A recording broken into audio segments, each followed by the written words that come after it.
Olá.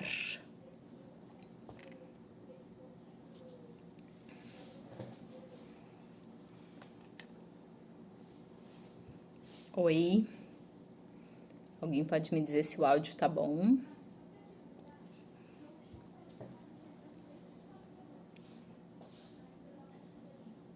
Tudo bem, gente?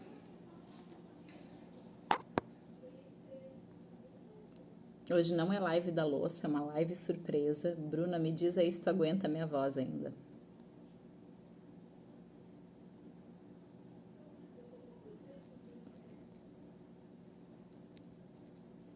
Mas, gente, a pessoa falou a tarde toda. Bom, gente, vocês estão vendo ali embaixo que tem 2 pontinhos de interrogação?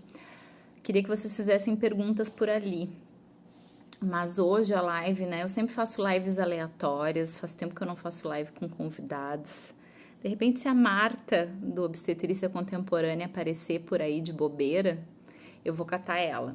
Hoje eu tava dando aula pra Mami Bem, falando sobre amamentação e contracepção, e aí a ideia era falar um pouco sobre sexualidade e maternidade. Vejam bem, eu não sou uma especialista na área. Eu posso ser uma especialista em amamentação e posso falar sobre o impacto da libido e tal, mas eu acho que a gente tem que falar. Gisele, não tem repouso vocal aqui não. Tem, eu estou fazendo um tratamento ótimo. Esse é meu repouso vocal, né? As minhas alunas estão me perguntando porque eu dei 4 horas de aula agora e eu deveria estar fazendo repouso vocal. Mas eu resolvi fazer uma terapia aqui, com gelo, né? Diz que gelo desinflama. E tá muito frio e eu tô enrolada nas cobertas, mas tomando uma coisa geladinha. Bom, hoje eu tava dando aula sobre... A gente tava falando sobre amamentação e contracepção e foi uma aula que eu achei muito bacana dar, né? Eu acho que falar sobre sexualidade sempre é um tabu, né? Sempre é um assunto bastante difícil e...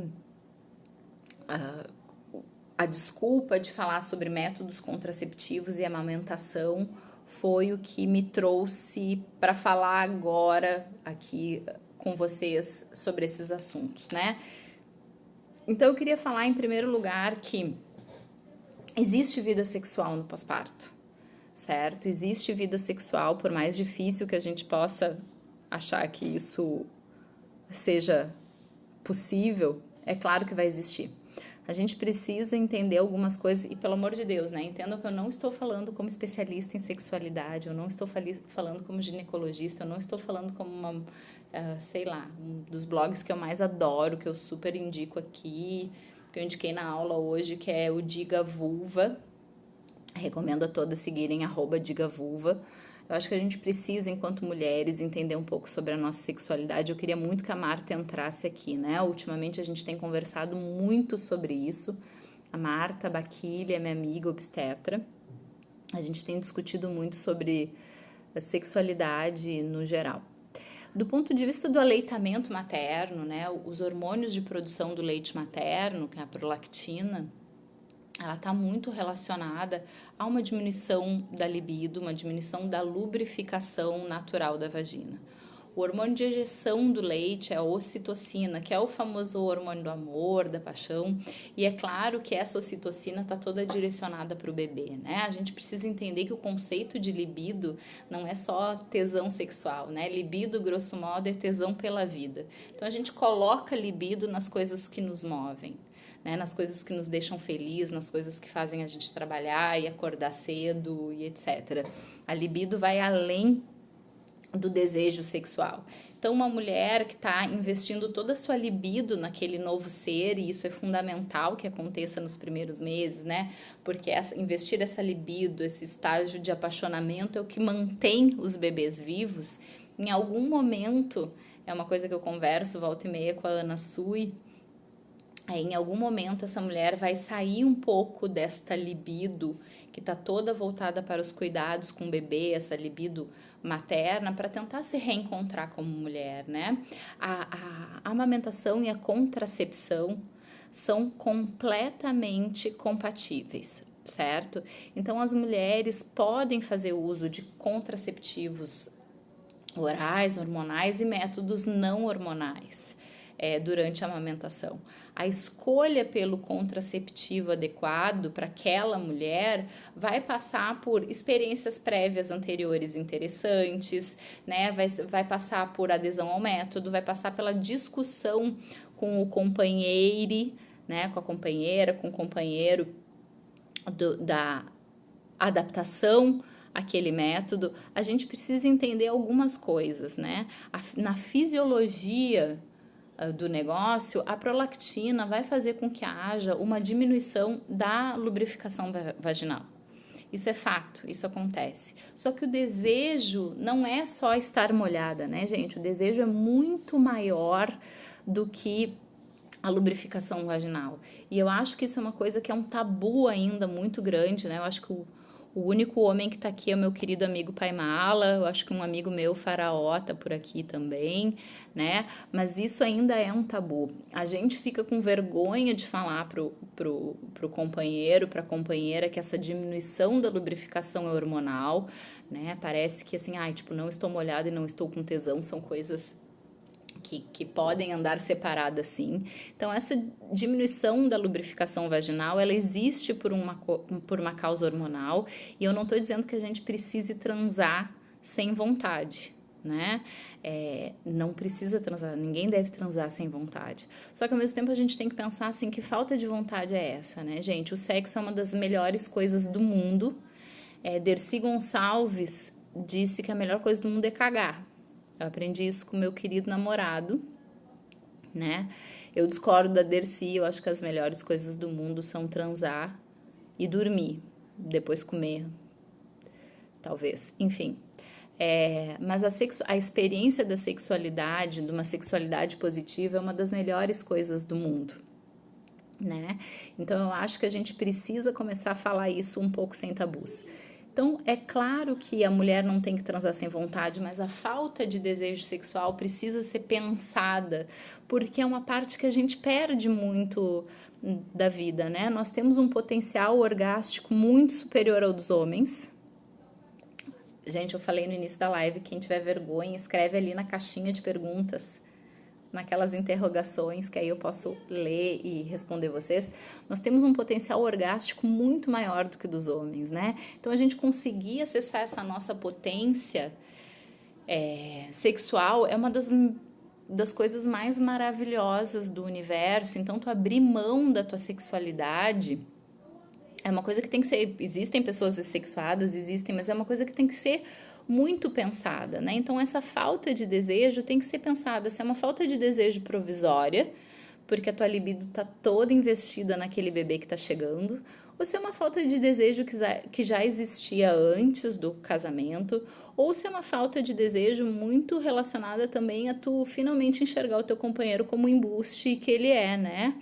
Aquele pai que ajuda, e a gente tem tesão por homem que lava a louça. Esses dias eu tava vendo um ensaio muito legal, quero compartilhar depois com vocês, que era o homem faz ensaio sensual para companheira, então era ele com a pia limpa, ele passando rodo na casa, é isso, né? A mulher gosta dessa proatividade também.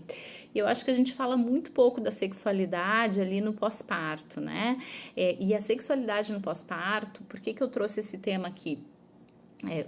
Eu dei aula hoje de tarde, como eu estava falando para vocês, existe a Academia de Medicina da Amamentação, que é uma academia americana que tem artigos super publicados de protocolos voltados para o aleitamento, né? E uma delas era sobre contracepção, e fala que o papel da consultora de amamentação, do profissional especialista em lactação, muitas vezes é falar sobre esses assuntos, apesar de nós não sermos profissionais prescritoras, porque o vínculo que acontece entre a puérpera e a consultora, muitas vezes vai além dessas vergonhas, né? E falar da sexualidade no pós-parto é uma coisa que deveria ser conversada antes do bebê nascer. É uma sexualidade que vai mudar, né? A gente vai perder uma parte daquela espontaneidade de transar a hora que quer, no lugar que quer, porque vai ter um bebê muitas vezes no quarto, e aí tu vai ter que escolher outros lugares para transar, porque esse bebê vai acordar e vai mamar e etc. né? Então a gente precisa pensar que a retomada dessa sexualidade no pós-parto, ela não é relacionada diretamente com fudelância, né? Não é relacionada com meteção. A retomada da sexualidade, ela vai estar muito ligada com a reconexão que a ocitocina requer, aquele beijo prolongado, aquele toque, as brincadeiras eróticas, e a gente conseguir trazer para dentro da gente que existe lugar para mulher e para mãe, né? Que era para ser bem difícil. Tô vendo que tem uma pergunta aqui. Existe uma correlação entre o orgasmo e a ejeção de leite? Sou mãe de bebê de 1 ano e 6 meses, ainda amamento e observo que quando tenho orgasmo sinto uma sensação de produção de leite. Claro que sim. Quando a gente tem orgasmo, gente, um dos hormônios liberados é a ocitocina. Tá? A gente tem uma grande descarga de ocitocina que faz com que, e é muito interessante que na nossa fisiologia, essa ocitocina nos deixa mais alertas, mais permeáveis para sentimentos, e nos homens a descarga de alguns hormônios acaba levando eles àquela sensação de dormir, né? Por isso que a gente tem essa dissincronia. Muitas mulheres transam, têm orgasmos e ficam extremamente alertas e criativas. E aí o embuste que está do lado cai no sono, né? Essa ocitocina que dá essa sensação de proximidade, de paixonite, está relacionada com reflexo de ejeção. Então, orgasmos podem fazer a ejeção de leite ou muitas vezes podem fazer a sensação de descida do leite, e tá tudo bem. E eu acho que isso é um ponto de partida para a gente falar da sexualidade ainda na gestação. Conversar sobre isso com o companheiro, né, ou com a companheira, dizer que vai existir uma falta de lubrificação que é normal, que é inerente do processo de lactação, que é hormonal, que essa falta de lubrificação não necessariamente quer dizer falta de tesão. A gente pode estar com vontade de transar, mas a perereca não está dando conta de lubrificar. E aí, minhas amigas, vamos chamar do arroba para usar um óleozinho de coco, fazer uma massagem na perereca, fazer uma massagem no períneo, né? Usar a lubrificação, não ter vergonha de pedir para usar uma lubrificação, não ter vergonha de dizer pro cara assim, pelo amor de Deus, tu não vai cuspir no dedo e passar. Lá vai passar um óleozinho, né? A gente precisa fazer com que exista uma intimidade dentro da sexualidade e começar essa sexualidade de outras formas que não seja direto a meteção, né? Fazer aquilo que eu tava falando, fazer preliminares, voltar a falar sobre sexo, mandar mensagem picante, avisar pro companheiro que os timings vão ser diferentes, né? Que a gente vai ter um estranhamento do corpo, de que aquele peito pode vazar leite. E assim, eu tenho relatos pessoais e relatos de muitas amigas que os primeiros orgasmos depois do pós-parto são absurdamente incríveis, são sensações que infelizmente a gente nem sempre consegue retomar depois, né? Mas o que eu queria falar de contracepção é que são compatíveis. Então, o ideal é que os métodos contraceptivos já sejam discutidos ainda durante a gestação com aquela mulher que vai parir, tá?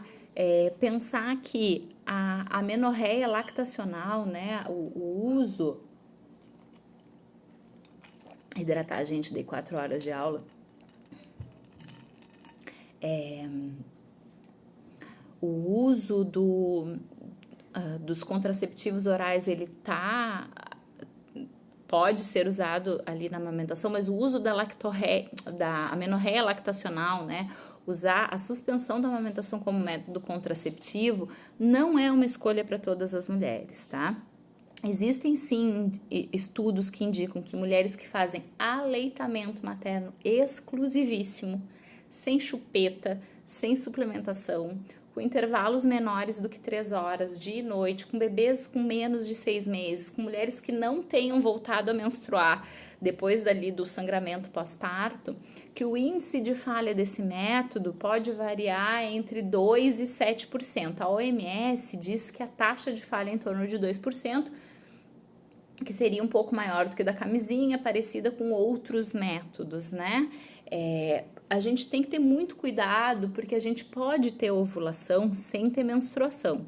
Então, esse uso desse método da amenorreia lactacional, né, da amamentação como método contraceptivo, tem que ser feita por mulheres que conheçam muito bem o seu corpo. Se ela não conhecia antes, talvez não vá ser no pós-parto que ela passe a conhecer o seu corpo, então ela pode pensar em outros métodos. Métodos de barreira são maravilhosos, né? Tipo a camisinha masculina e feminina, porque além de prevenir uma gestação, elas previnem gestação. Só que esses métodos de barreira têm que ser muito bem utilizados. E infelizmente ainda existe um absurdo de vergonha de achar que a gente não pode tratar de educação sexual nas escolas, e a maioria dos homens e das mulheres não sabem colocar uma camisinha, vamos falar na camisinha masculina, que é a mais comum, de forma correta.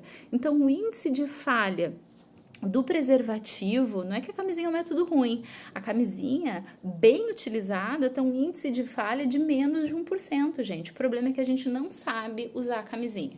Primeiro, tem que ser colocada muito antes de qualquer pincelada do piroco na perereca, porque pode ter espermatozoide ali no líquido lubrificante seminal do pênis, vai que tu tá super fértil e encontra os dois. Então tem que colocar antes de qualquer brincadeirinha, tá? O pênis tem que estar bem duro, então não dá pra botar camisinha no pinto bem meia bomba, tem que segurar pela pontinha para fazer um pequeno reservatório.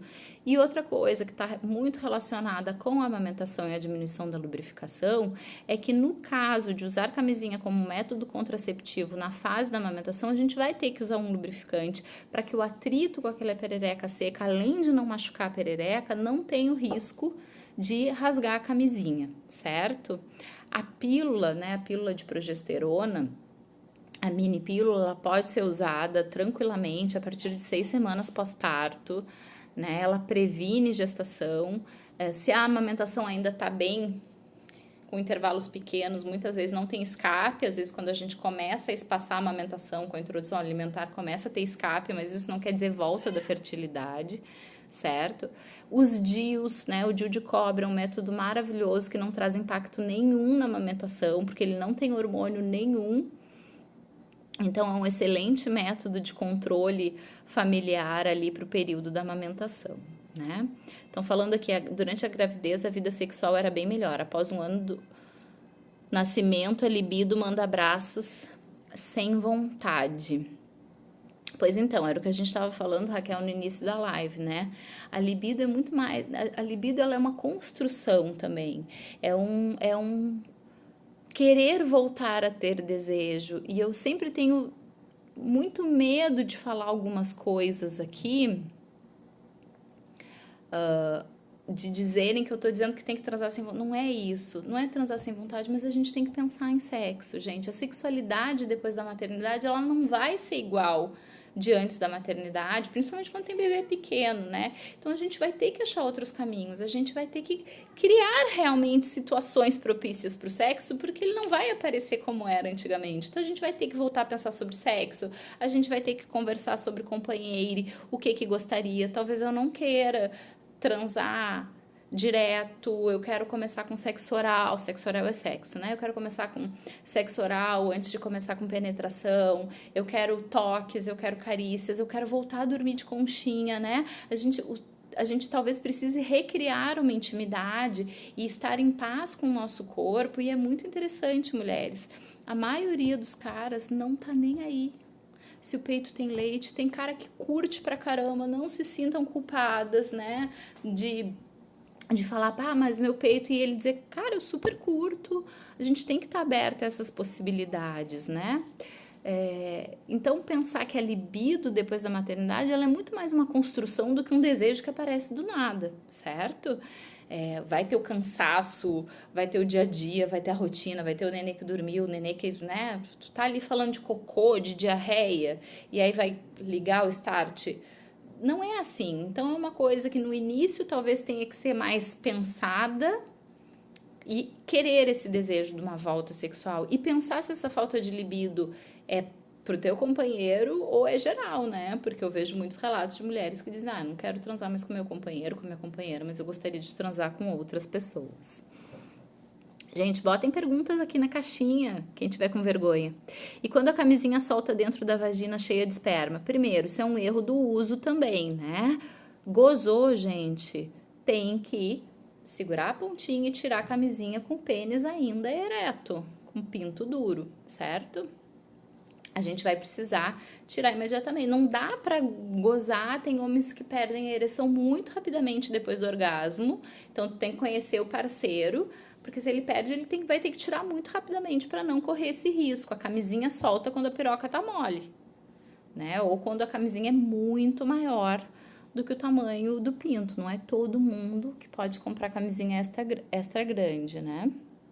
A Márcia ali tá fazendo comentário que é uma reconstrução da intimidade do casal. Eu acho que o puerpério ali é um lugar que a gente se coloca, que é muito importante se colocar nesse lugar de pai e mãe, de cuidadores, né? De cuidar daquela criança, de um cuidar do outro, mas em algum momento a gente precisa desse resgate dessa porção mulher e tal. E as pessoas me perguntam, a parte de não quero mais transar com meu companheiro, mas não me importaria de transar com outras pessoas é real. Gente, se vocês quiserem fazer as perguntas aqui embaixo, na caixinha, para não se exporem, é fato, né? E isso é uma coisa que precisa ser pensada. Se tu não quer transar mais com teu companheiro, mas tu fica imaginando Chico Buarque, como eu sonhei esses dias com Chico Buarque sem camisa, e contei pro Felipe, né, a gente deu risada,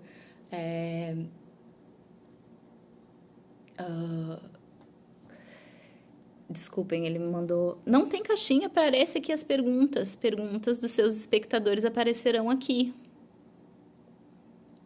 Embaixo não tem um sinalzinho de interrogação? Por que tá aparecendo só pra mim, então? Ai, tô muito triste. Pra mim tá aparecendo, gente.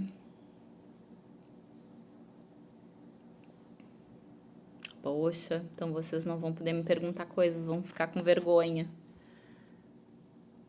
Pergunta dos seus espectadores aparecerão aqui. Não sei colocar. Quem tiver meu Whats, pode me mandar no Whats, porque ele tá aberto aqui do lado, certo? Ai, que frustrante. Pra mim aparece as perguntas dos seus espectadores. Bom.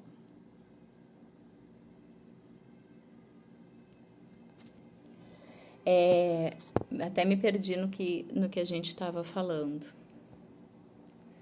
A importância da mulher conhecer ou reconhecer seu corpo nesse processo também pode ajudar bastante. Bom, vamos voltar, né? Então, eu acho que se a gente fica pensando que a gente não tem vontade de transar com o nosso companheiro, mas tem vontade de transar com Chico Buarque,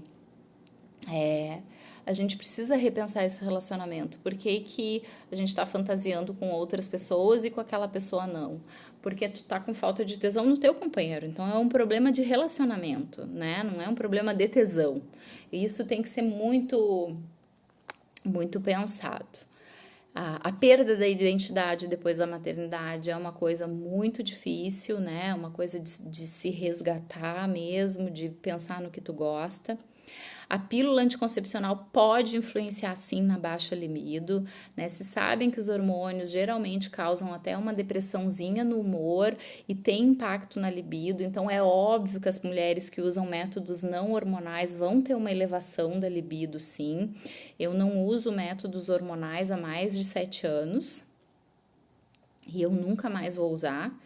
A inspiração dessa live é da minha aula que eu estava dando sobre contracepção e amamentação, mas é de conversas que eu estava tendo com a Marta Baquili, que é obstetra, e a gente estava falando muito sobre o processo de envelhecimento e sexualidade, né?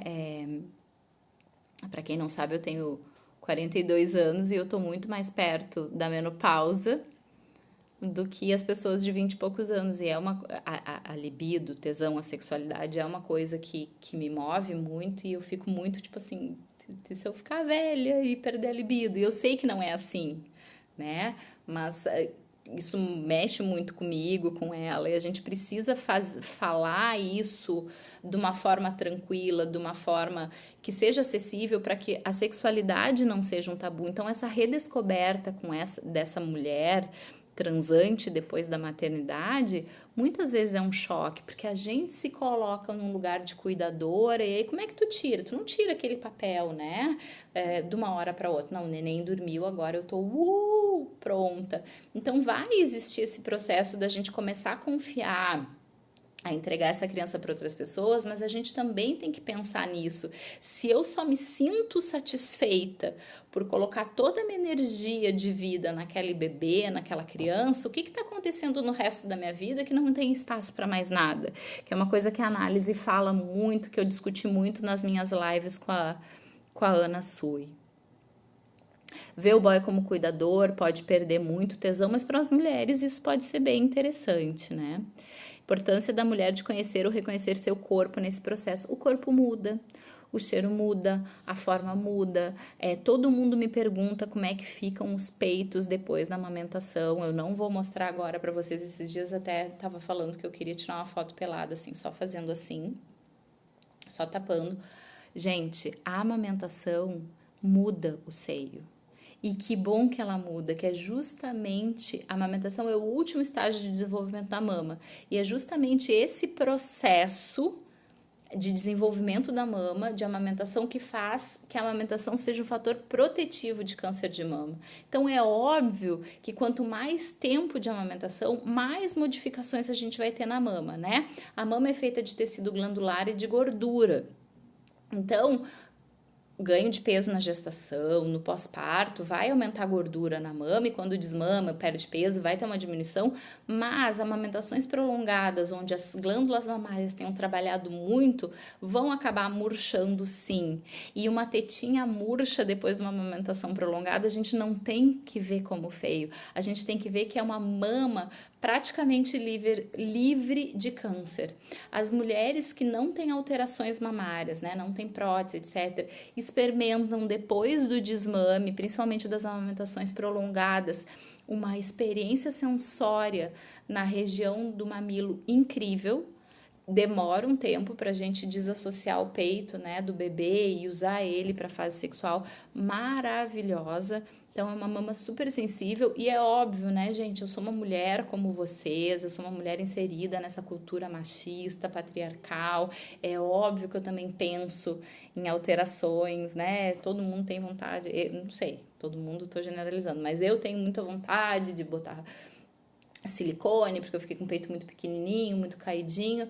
E aí, cada vez que eu vou namorar o meu crush, eu digo pra ele que não vou botar nunca silicone, porque eu não quero perder essa sensibilidade, né? Então a gente precisa pensar nisso.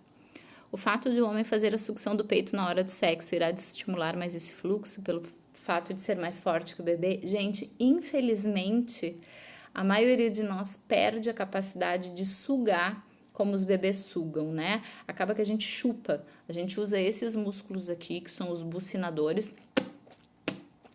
Não são esses músculos que tiram leite. A sucção do bebê envolve os músculos da mastigação, e hoje eu tô bem cansada e eu não consigo me lembrar o nome desses músculos de jeito nenhum, porque é um movimento de mandíbula e de língua. Inclusive, quem se lembrar, usar esse movimento para sugar as mamas da companheira ou para fazer sexo oral no companheiro, vai mandar muito, muito, muito bem, porque é outra sensação. Talvez esse estímulo possa fazer o reflexo de ejeção. E qual é o problema de estimular, gente? A gente tem que pensar que tem homem que não tem nojinho, que tem homem que vai curtir. Inclusive, não sei se vocês sabem, existem grupos de Facebook para discutir a indução de lactação em mulheres adultas para casais que querem compartilhar a lactação adulta. É um fetiche em muitos lugares, e sendo uma prática consensual, qual é o problema, né? Tô vendo que a galera tá morrendo de vergonha. Então, voltando ali para os métodos contraceptivos, a pílula geralmente pode fazer essa diminuição da libido, mas é um método relativamente seguro. A gente precisa saber usar todos os métodos. Pílulas anticoncepcionais, se a mulher teve vômito, se a mulher teve diarreia, pode diminuir a eficácia. Existem interações medicamentosas que podem diminuir a eficácia da pílula. Então não é porque tu tá tomando pílula que tá tudo bem, né? Todos os métodos existem riscos, inclusive os métodos mais definitivos, como a vasectomia e a laqueadura. O que é importante é colher um histórico dessa família, de pensar quanto tempo ela quer, se ela quer voltar a ter filhos, se não quer voltar, se vai ter acompanhamento adequado ou não. Fato é que a vida sexual e reprodutiva das mulheres é infinitamente melhor sem hormônios. Então, se você está assistindo aqui, está totalmente sem libido e está tomando pílula, de repente pensa num DIU, né? Ai, Cris, não vou sair da pílula para camisinha. Ótimo, ok. Vamos pensar em métodos não hormonais, como um DIU, ou mesmo que seja um CIO, né? Um Mirena da vida, que vai ter um pouco de hormônio, mas vai ter uma ação mais local para diminuir o fluxo, o sangramento. Isso é importante. A gente não pode deixar a nossa sexualidade de lado. A libido, ela é a nossa potência de vida, ela não é só sexual, mas eu acho que a sexualidade da mulher e da mulher mãe é uma coisa que tem sido muito pouco falada, uma coisa falada cheia de tabus, né?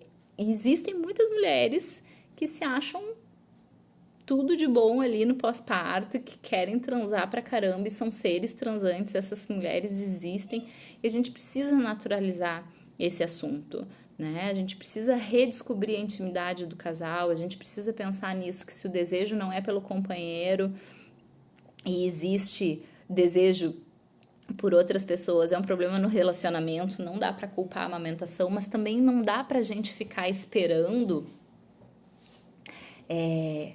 o desejo, aquela magia de início de relacionamento voltar do nada quando se tem filhos, porque acaba que a gente tem um monte de prioridade. Sabe o que eu acho que era o que eu queria falar?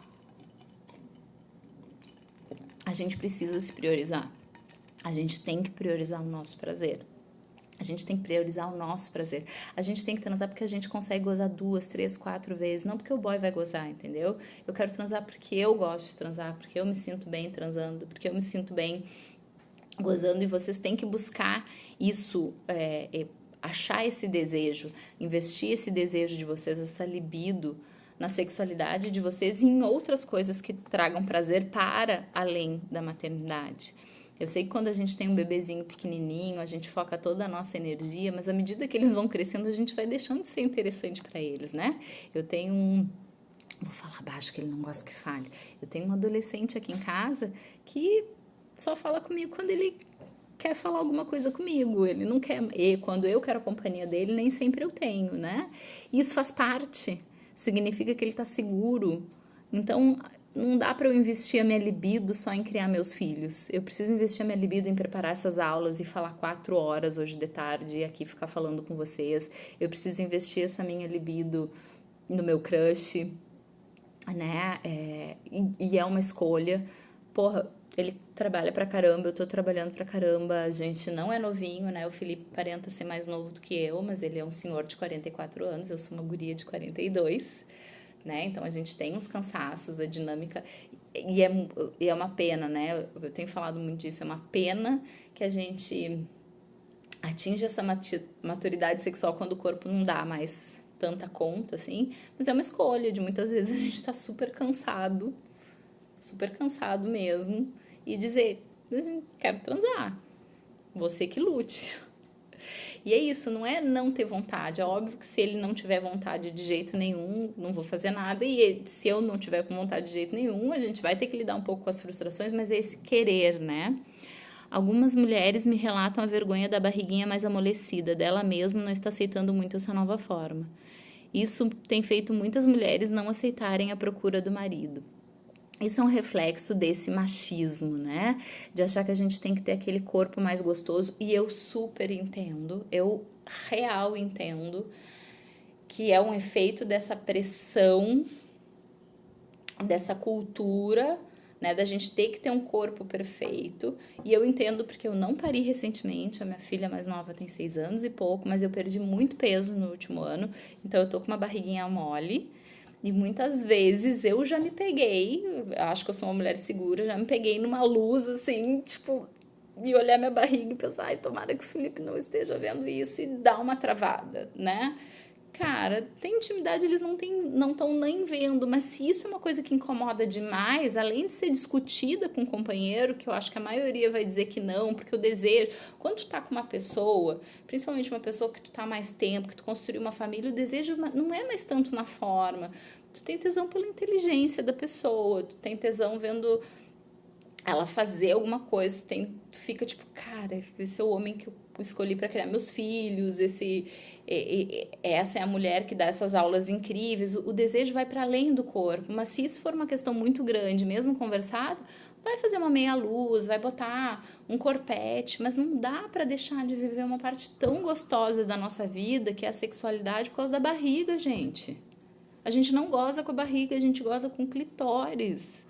A gente precisa focar nisso, né? A gente precisa focar no prazer e fazer essas concessões. Cris, quero colocar o DIU, sair da pílula, não gosto. Vai, Raquel, super te apoio. Maravilhoso, ó, a inserção do DIU. Eu já usei DIU de cobre. A inserção eu fiz sem sedação. A Carol Chiarelli, minha amiga que colocou, foi ai, puta que pariu. Que merda, durou 30 segundos a dor de colocar, fiquei com cólica no primeiro dia, ela me medicou, tomei lá uns remédios para cólica, melhorei, eu tive um aumento de sangramento, nada muito expressivo, tive um aumento de cólica nos primeiros meses, mas ela me ajudou, me prescreveu um tratamento com anti-inflamatórios ali uns dias antes da menstruação, porque o ciclo ficou bem regular, que diminuíram absurdamente as cólicas. Eu fiz uma live com a Ana Thaís, obstetra, esses dias, que ela falou, quem coloca DIU tem que seguir acompanhado, porque não é botar o DIU e dar as costas, existem formas, inclusive métodos não farmacológicos e farmacológicos de alívio da cólica, que pode ficar um pouco aumentada nas mulheres que usam o DIU de cobre. Desde que parimos, tenho tesão sempre. Agora estamos com camisinha sempre. Livre demanda, bebê 1 ano e 1 mês. Só que às vezes chego a ter medo, porque parece que sou fértil 21 dias. Isso te incomoda muito, não tá sabendo o que fazer. Olha, Alice, se tu tem medo de uma nova gestação, para além da camisinha, eu acho que o combo maravilhoso da nossa vida é DIU de cobre e camisinha, tá? E aproveitar essa libido maravilhosa. O que eu acho dos métodos naturais? Eu acho maravilhoso. Só que o método natural tem que ser para aquela mulher que super se conhece, para aquela mulher que não tem vergonha de se tocar. Eu pergunto aqui para vocês, quantas de vocês já tentou apalpar o colo do útero de vocês? Quantas de vocês já olhou a perereca com um espelhinho? Então, os métodos naturais de percepção da fertilidade, eles requerem um autoconhecimento absurdo. E aí eu fico com muito medo de quem fica só, método natural, e a gente esquece que falar sobre sexo é um tabu gigantesco ainda na nossa sociedade, né? Haja visto aqui essa live com a galera, já que não teve caixinha, com a galera tendo vergonha de perguntar aqui. Gravidez acabou com tesão e agora 1 ano, 2 meses depois de parir, atingimos uma frequência uma vez a cada 3 semanas. Me sinto mal porque sinto que já deveria ter voltado ao normal. Antes da gravidez era sexo doido, todo dia, 2 vezes por dia. Geórgia, é difícil a gente achar, a gente precisa entender que a maternidade, a paternidade, né, nos transforma. Talvez a gente não consiga ter a mesma frequência, e tudo bem não ter a mesma frequência, tem que ter qualidade. Só que se a questão tá te incomodando uma vez a cada 3 semanas, tá te incomodando porque tu tá fazendo mais do que tu gostaria, porque tu tá fazendo menos, a gente precisa achar um caminho do meio, a gente não pode deixar isso de lado. E a gente tem que pensar na gente, a gente não tem que pensar no cara que tá junto, né? Colocou DIU de cobre, sou feliz com ele, mas coletor. O DIU de cobre e coletor combinam? Super combinam. Pode usar. Também acho um combo maravilhoso. Então, mulheres, eu acho que vocês têm que seguir, assim, obstetras que trabalhem mais com métodos não hormonais. A gente tem que seguir mais perfis que falem da nossa vulva, da nossa vagina. A gente precisa falar um pouco mais sobre libido.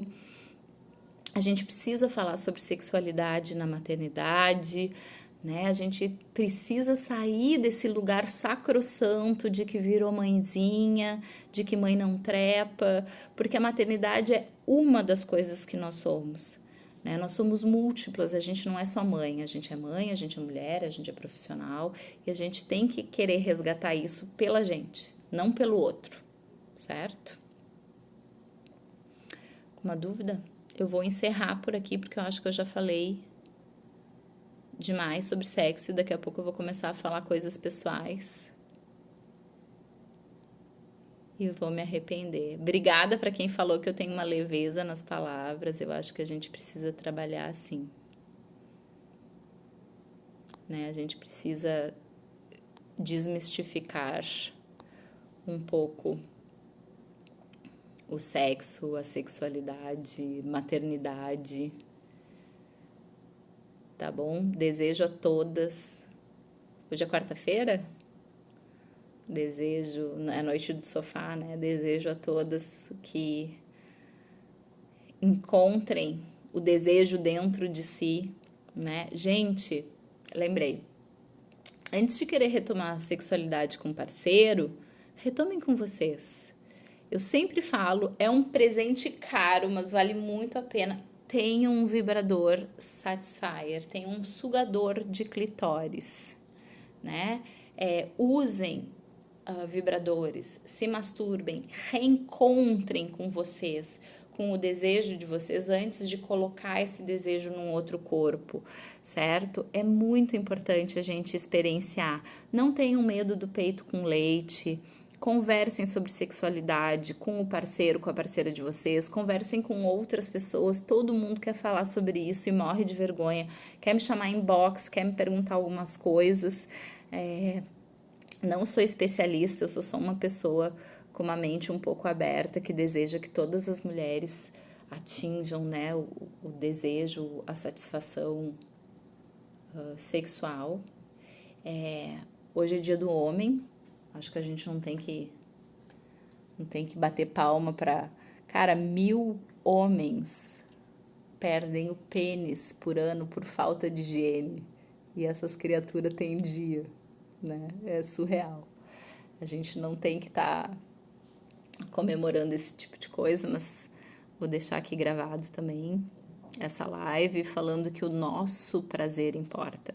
E a gente não tem que fazer sexo para resgatar relacionamento, a gente tem que fazer sexo porque a gente gosta de fazer sexo, a gente tem que fazer sexo com a gente tem que aprender a se dar prazer.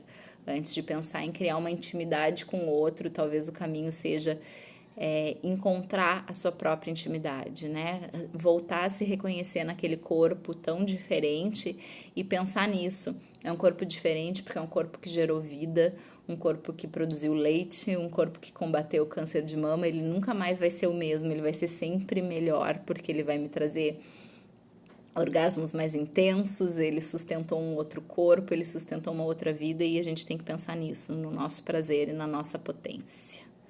Tá bom? Um beijo grande. Qualquer dúvida, já que a caixinha infelizmente não apareceu para vocês, vocês podem me chamar em inbox, que se eu não souber eu pergunto para quem sabe, que aqui não tem muita vergonha não. Beijo, gente.